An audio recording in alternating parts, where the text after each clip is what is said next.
वक्रतुंड महाकाय सूर्यकोटि समप्रभ निर्विघ्नं कुरु मे देव सर्वकार्येषु सर्वदा। प्रणम्य शिरसा देवं गौरीपुत्रं विनायकं भक्तावासं स्मरे नित्यम् आयुः कामार्थसिद्धये। गुरुर्ब्रह्मा गुरुर्विष्णु गुरुर्देवो महेश्वरा गुरुर्साक्षात् परब्रह्म तस्मै श्री गुरुवे नमः। अवधूत चिंतन श्री गुरुदेव दत्त श्री गुरुचरित्र अध्याय 7वां गोकर्ण महिमा। श्री गणेशाय नमः। श्री सरस्वती नमः। श्री गुरुभ्यो नमः। श्री निसर्गदत्त देवताभ्यो नमः। गोकर्ण महाबलेश्वर उत्पत्ति कथा सुनकर नामधारक प्रसन्न हुए। भौतिक नैतिक आध्यात्मिक लाभ सुनने हेतु उत्सुक हुए।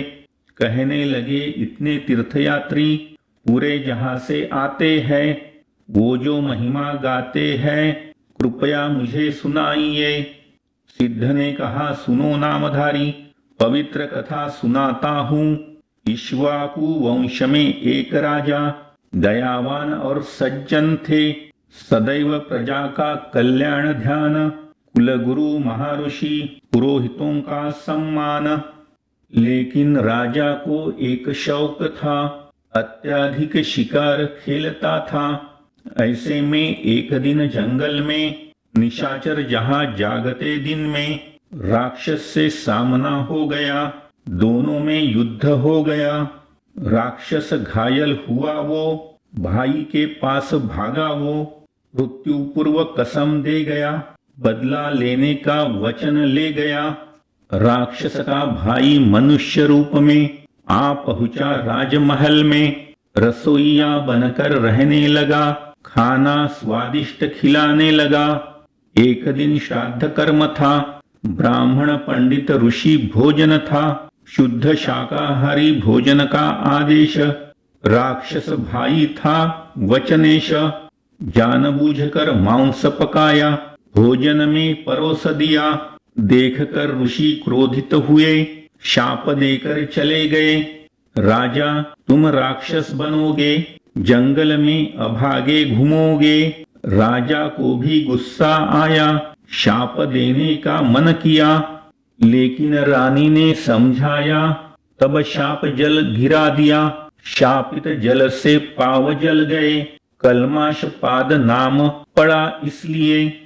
राजा फिर भी निर्दोष था। महर्षि वशिष्ठ को ज्ञान था, उन्होंने उस शाप दे दिया। शाप को सीमित किया। शाप सिर्फ 12 वर्ष रहेगा। राजा फिर से मनुष्य बनेगा।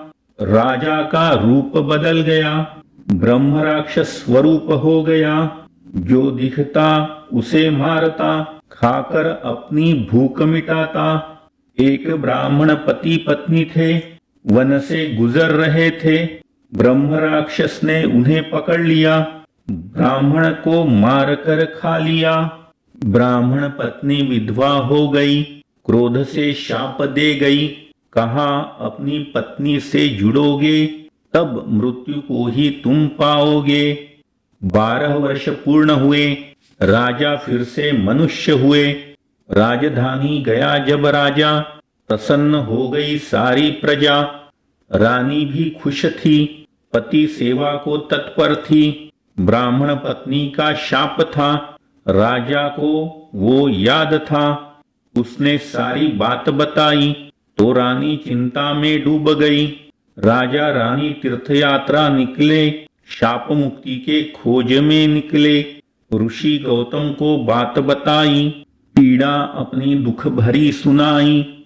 गौतम ऋषि ने कहा, राजन, गोकर्ण स्थान है अति पावन, जल गंगा जैसा पवित्र, तेजोमय अनंत दीप्तिमान शिवसूत्र। ब्रह्म हत्या का पाप धुलेगा, जीवन में फिर से पुण्य भरेगा। प्रत्यक्षदर्शी कथा सुनो, गोकर्ण की महिमा सुनो। चांडाल स्त्री की मृत्यु जब गोकर्ण में हुई तब शिवदूत आत्मा लेने आए, स्त्री की जानकारी साथ में लाए। पूर्व जन्म में ब्राह्मण थी, वासनामय जीवन से ग्रसित थी। पति मृत्यु के तुरंत बाद रखेल बनी वो आजाद। परिवार जनों ने समझाया, पूजा पाठ से पश्चाताप कराया।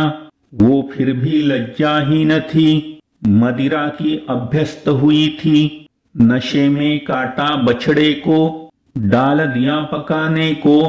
सिर सिर्फ बचा के रखा था, अगले दिन उसको खाना था। अचानक प्रेमी आया मिलने, बछड़े का शीश देखा उसने। पाप छिपाने हेतु वो रोई, जोर से चिल्लाई वो।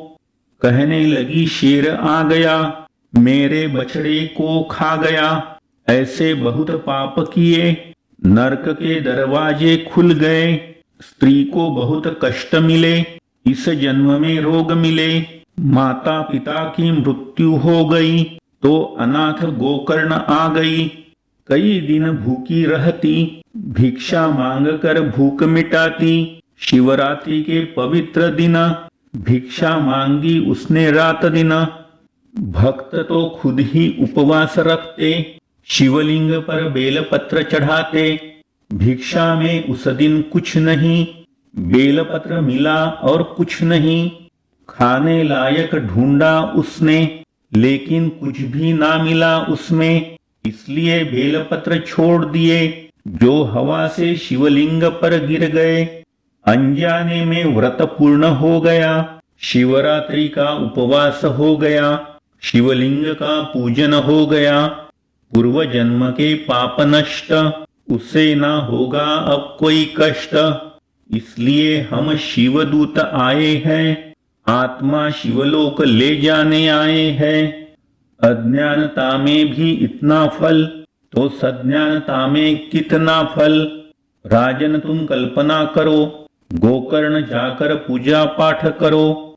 प्रतिदिन शुभ कार्य होगा, कार्य का मीठा फल होगा।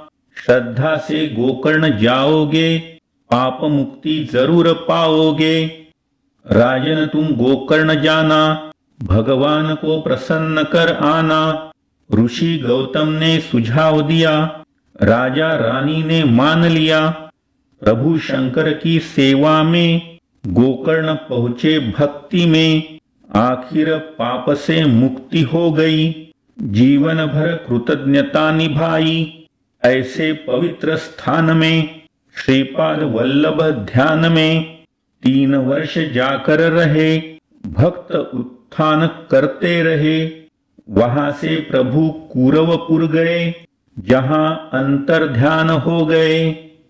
इस प्रकार श्री गुरुचरित्र की अमृत कथा, जो परम कथा कल्पतरु श्री नृसिंह सरस्वती उपाख्याने सिद्ध नामधारक संवाद के स्वरूप में है, उसका गोकर्ण महिमा नाम का 7वां अध्याय संपूर्ण हुआ।